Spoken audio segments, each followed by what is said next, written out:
Trump assina a ordem executiva e decreta a tarifa de 50% sobre o Brasil. Nós vamos conversar sobre esse tema com o italiano mais amado da Revista Oeste, o italiano predileto, Carlo Cauti, conosco hoje via online, que ele segue no treinamento dele de Rambo. Cauti, boa tarde, é oficial, hein? Agora saiu ali, ó, no oficial, tarifa tá chegando sexta-feira aqui para o nosso país. Pois é, Gesiane, muito boa noite ao nosso público, boa noite a Marina, boa noite ao Serrão. Tarifaço agora é oficial, Trump assinou. Porém, todavia, entretanto, foi muito menos do que o mercado esperava. Foi um tarifaço mais leve, muito mais leve, muitas exceções. Isso já tinha sido antecipado pelo secretário de Comércio americano, que vários produtos que os Estados Unidos não produzem teriam exceções, seriam poupados pelo tarifaço. Então temos, por exemplo, o minério de ferro, o petróleo, mesmo que os americanos produzem petróleo, eles não vão aplicar sanções, especialmente peças de aviação, como aquilo que interessa à Embraer, né? E tanto que hoje, após a divulgação do decreto oficial do Trump e também das exceções, a Bolsa de Valores de São Paulo deu uma forte alta, né? Estava caindo, né, quando foi anunciado o tarifaço. Depois os operadores do mercado leram as exceções e o otimismo voltou na Faria Lima. Vamos dar uma olhada como é que fechou o Ibovespa hoje,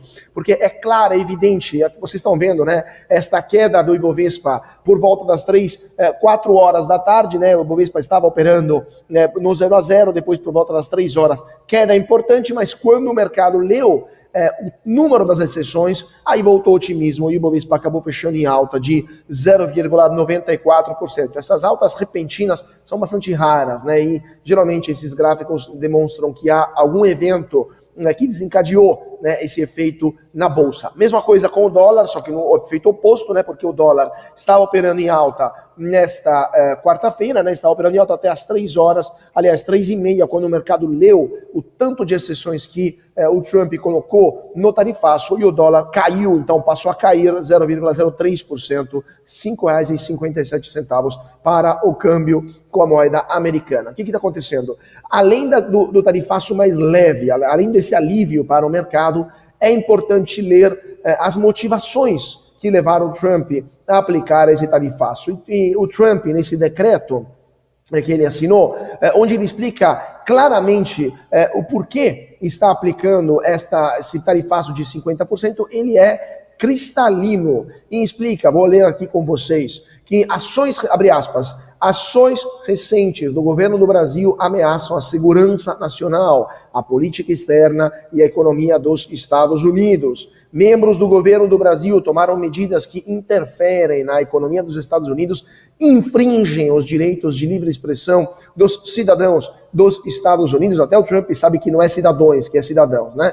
E violam os direitos humanos e minam o interesse dos Estados Unidos em proteger seus cidadãos e empresas. Membros do governo do Brasil também estão perseguindo politicamente um ex-presidente do Brasil, o que está contribuindo para o colapso deliberado do Estado de Direito no Brasil, para intimidação politicamente motivada naquele país e para abusos dos direitos humanos, fecha aspas. Ou seja, Trump deixou bem claro que esse é um tarifaço político que não tem nada a ver com a parte econômica, portanto que a balança comercial dos Estados Unidos com o Brasil é positiva para eles, portanto é um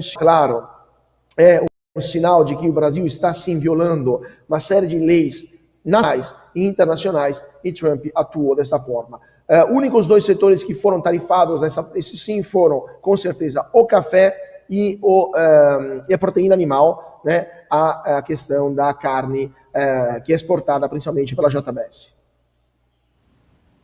Bom, a gente vai fazer aqui um bate-bola com o nosso italiano predileto, começando então com a Marina Helena, né? Vamos juntar o pessoal dos números. Marina Helena, a sua pergunta a Carlo Cauti. Cauti, prazer tê-la aqui conosco. Cauti, a minha dúvida é a seguinte: alguns interpretaram, ele recuou ali nas tarifas, mas você não acha que foi bastante importante soltar as duas coisas ao mesmo tempo e deixar claro qual que é o motivo real, né? Então, trazer toda a questão de violação dos direitos humanos, as arbitrariedades do STF. Então, fazer isso tudo ao mesmo tempo, porque as tarifas, teoricamente, podiam esperar até sexta-feira. E ele não esperou. Então, ele colocou tudo ao mesmo tempo. Obviamente, por conta dos interesses americanos, tirou, né, alguns produtos ali, mas ele fez questão de colocar no mesmo pacote, no mesmo documento em que houve a aplicação da Magnitsky. Não, é exatamente isso, Marina. Boa tarde, esse prazeraço também compartilhar a tela com você. É exatamente isso, é um sinal, né? Mais do que uma tarifa, mais do que um problema econômico e comercial, que não há com o Brasil, né? Diferente da China, onde tem 400 bilhões de dólares de déficit comercial entre americanos e chineses, com o Brasil não existe esse problema. Então o problema é político. Os americanos não toleram que aqui no Brasil seja violado o Estado de Direito, não só contra cidadãos brasileiros, mas também contra cidadãos e empresas americanas. Então, Trump deu um sinal claro e disse, olha, o problema não é comercial, não temos problemas com os seus produtos, inclusive porque a gente exporta mais para vocês do que vice-versa. O problema é político, então resolvam esta bagunça o quanto antes, ou então chegarão mais lei Magnitsky, como essa que interessou nesta quarta-feira o ministro Alexandre de Moraes. Jorge Serrão, sua pergunta ao nosso querido Carlo Cauti. Carlo Cauti, a pergunta cuja resposta deve ser a mais difícil possível. Como é que o sistema financeiro brasileiro, as instituições bancárias, administradores de cartões de crédito e afins vão lidar com essa aplicação da lei Magnitsky, que inicialmente é para o ministro Alexandre de Moraes e seus familiares, mas que pode de repente, não mais que de repente, na semana que vem ou até amanhã ou depois, ser estendida a outros brasileiros que estão agindo contra o Estado de Direito. Como é que o sistema financeiro brasileiro está preparado ou não para essa parada? Pois é, Serrão, eu estava conversando com algumas fontes no mercado, o clima está bem esquisito, porque está rodando a informação de que o governo Lula teria conversado com os bancos, conversado com o STF, e a avaliação do governo, tá? Do governo, seria, a leitura preliminar seria que as sanções previstas na Magnitsky não impediriam os bancos brasileiros de operarem localmente com Alexandre de Moraes, ou seja, se Moraes mantivesse suas contas nos bancos brasileiros que têm filiais nos Estados Unidos, isso não provocaria, não geraria consequências para esses bancos em relação a possíveis sanções contra eles, pessoas jurídicas, vindo dos Estados Unidos.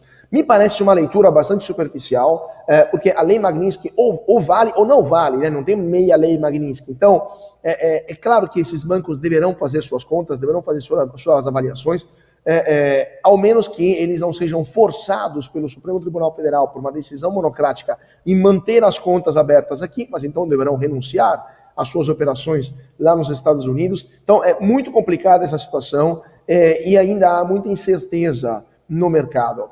Com certeza, assim, a única certeza é que os bancos aguardarão notificações oficiais, estão conversando com o seu jurídico nesse momento, mas na Faria Lima o sentimento nesse momento é de incerteza e de todo mundo está aguardando mais informações sobre o que vai acontecer. Muito obrigada, Carlo Cauti, pelas informações aqui no nosso Jornal da Oeste, nesse dia aí que, enfim, entrou para a história e ainda tem sexta-feira pela frente. Cauti, muito obrigada, até amanhã. Até mais, Gisele, até mais, nosso público, até amanhã. Você gostou desse conteúdo? Então compartilhe, dê o seu like, não se esqueça, viu? Aqui no canal da Revista Oeste tem muito mais.